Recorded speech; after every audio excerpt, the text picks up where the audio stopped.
Summer Challenge. Sheesh. Hey guys, welcome back to the Mark Summer Challenge. Today is July 23rd, and we are in Mark chapter 11, verses 1 through 26. And the title of this devotional is Welcome to Passion Week, because we have just entered the last week of Jesus' life and ministry. And I want to start with this because John MacArthur gives a really good timeline to this whole Passion Week that we're about to enter. Okay, he says, according to this chronology of Passion Week, Jesus returned to Bethany Monday night after the triumphal entry and came into Jerusalem on Tuesday when he cursed the fig tree and cleansed the temple. On Wednesday, he was involved in controversy with the leaders of Israel, gave a sermon on his second coming, and Judas planned his betrayal on him. On Thursday, his disciples prepared for the Passover meal, which they celebrated in the upper room. From there, the Lord and the disciples went to Gethsemane, where he was betrayed and arrested. After several trials before the Sanhedrin and the secular rulers, Pilate and Herod, Thursday night into early Friday morning, the Lord was crucified on Friday. Saturday, he was in the grave, and Sunday, he came back to life. This is Passion Week, and in our passage today, we see Monday and Tuesday of Passion Week, the very beginning. So I've got 3 points for you, 3 major sections. The first one, number 1, the King's entrance in verses 1 through 11. This is Monday of Passion Week, the King's entrance. This is known as the triumphal entrance and is supposedly the coronation or inauguration of the King. Some estimate that there are about 100,000 people welcoming in King Jesus and shouting praise, Hosanna in the highest. This is a big event. But I don't want you to be deceived by what's actually going on here. What is the actual heart attitude between the people who are shouting, Hosanna in the highest?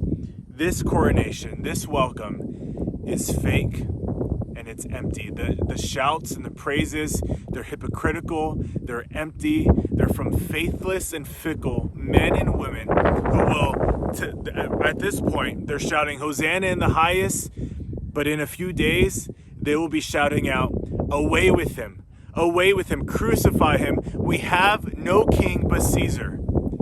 These are not true followers of Christ. They are hypocritical, they're false, their praises are empty. The crowd lay down their coats and leafy branches before Jesus as Jesus rides in on really a donkey's baby. What an entrance for the holy King. They are lifting him up as king and shouting Hosanna, which means save now, save now. But these people, they're not looking for salvation from their sins. You know what they're looking for? Salvation from the oppression of the Roman government. They're looking for blessing. They're looking for prosperity. That's the salvation they're looking for. Remember when Jesus feeds the 5,000, really, 12,000, however many, 20,000 that are there? And the crowds see this, they're amazed by this. And what do they want to do? They want to make Jesus king because they want him to bring prosperity and blessing to them. This guy's great, they think. They want to make him king because they're going to help them, in practical ways. So their heart attitudes are selfish and they are wrong. They're not looking for salvation from their sins. They're looking for salvation from the Romans, and they're looking for blessing and prosperity. Their motives are selfish. Their desire for Jesus as king is totally wrong and distorted. And as we'll see in the coming days of the Passion Week, the crowds will turn on him once they realize that he will not satisfy what they are desiring, that he came to do something else, that his purpose is different from theirs. And his desire and his will and his purpose is totally opposite of what they desire.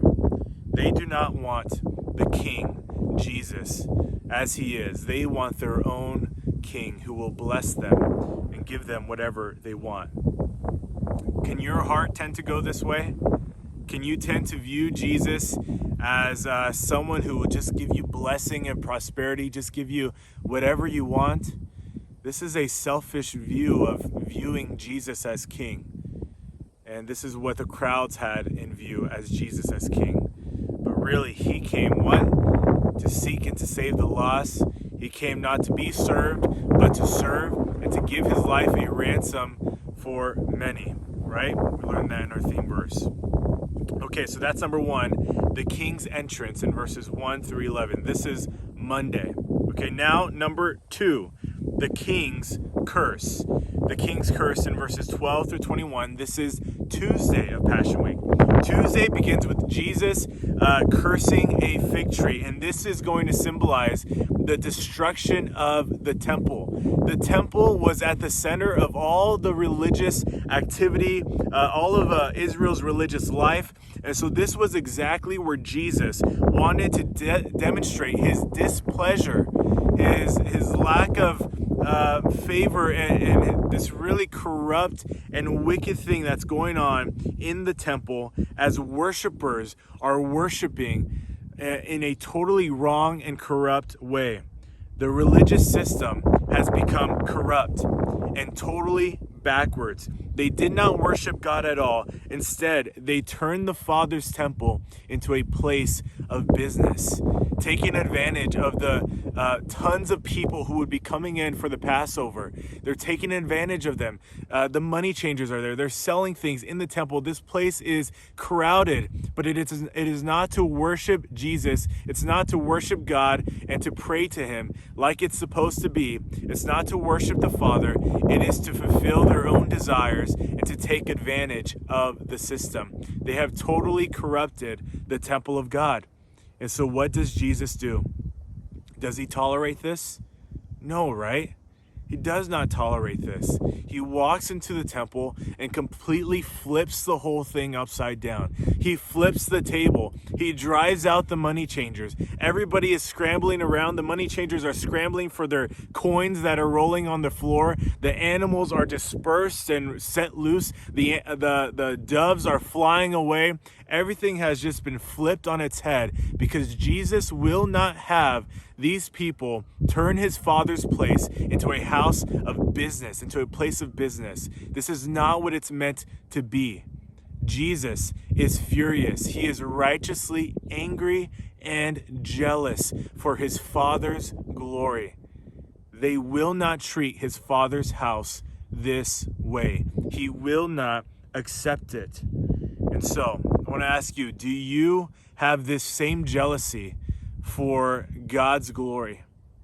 Will you also be intolerant of worshiping God in this selfish and corrupt way? Will you seek to bring God glory and to always worship him rightly? Jesus will not accept the fickle and faithless worship from these hypocrites. And so he turns the whole temple upside down.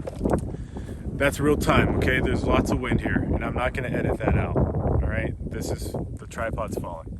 All right. Point number one, we saw the king's entrance. That was Monday. Point number two, the king's curse. That's Tuesday. And point number three, the king's lesson. This is also on Tuesday. This is to end Tuesday, verses 22 through 26. Jesus finishes Tuesday with a lesson to his disciples on prayer. Why? Because the disciples have been with Jesus this entire time, right? They've had full access to him. Jesus has been right in front of them, teaching them, showing them all of these miracles, and it's just been awesome for them, right? I mean, imagine having Jesus right in front of you, living with Jesus all of this time. But now he is focusing on prayer and emphasizing the need and importance of prayer to his disciples. Why? Because in just a few days, shortly, Jesus will no longer be with them, right? Jesus is going to, on Friday, die. And then he's going to raise from the dead. And then he's going to ascend back to heaven, and he will no longer be with his disciples, just like we no longer have Jesus with us here presently, although he is coming back.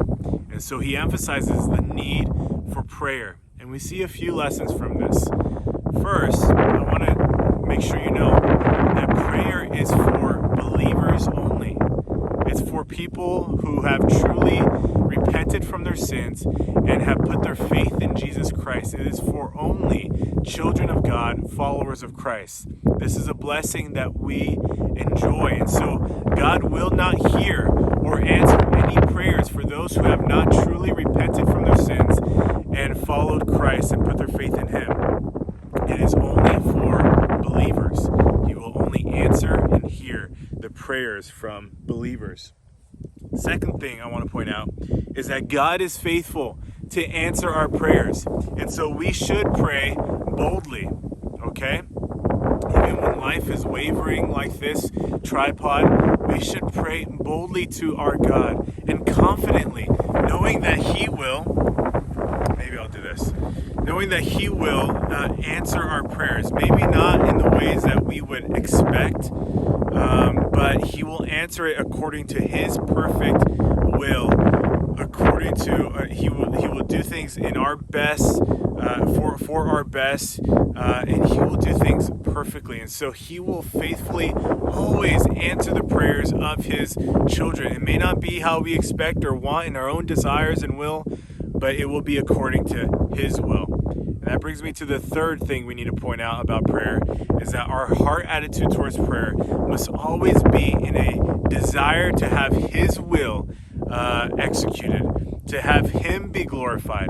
It's always his will be done and not ours. Lord, whatever you would have for me. At the same time, we can pray confidently, we can pray specifically, because we know that he will be faithful to answer our prayers. And it's so cool when you pray specifically and then you see God answer those specific prayers, then you just know and you see clearly God answering your prayers. It's so cool. And so we've seen Monday and Tuesday of Passion Week. We've got number 1, the King's entrance, number 2, the King's curse, and number 3, the King's lesson. And I've got 3 questions for you. Okay? Number 1, what does a selfish and wrong view of Jesus as King look like? Do you ever find yourself viewing Jesus like this? Do you ever find yourself viewing Jesus as the crowd did? Selfish, their own desires, their wrong view of the King. Number 2, why was Jesus angry in the temple? Describe that point a little bit. Why was Jesus righteously angry in the temple?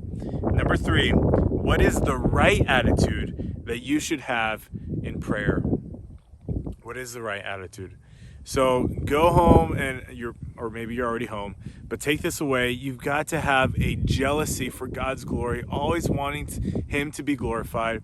You've got to pray confidently and specifically, and just watch as God answers your prayers in his own perfect way. Okay, so that's our devotional for today. We are in Passion Week, Mark chapter 11, 1 through 26.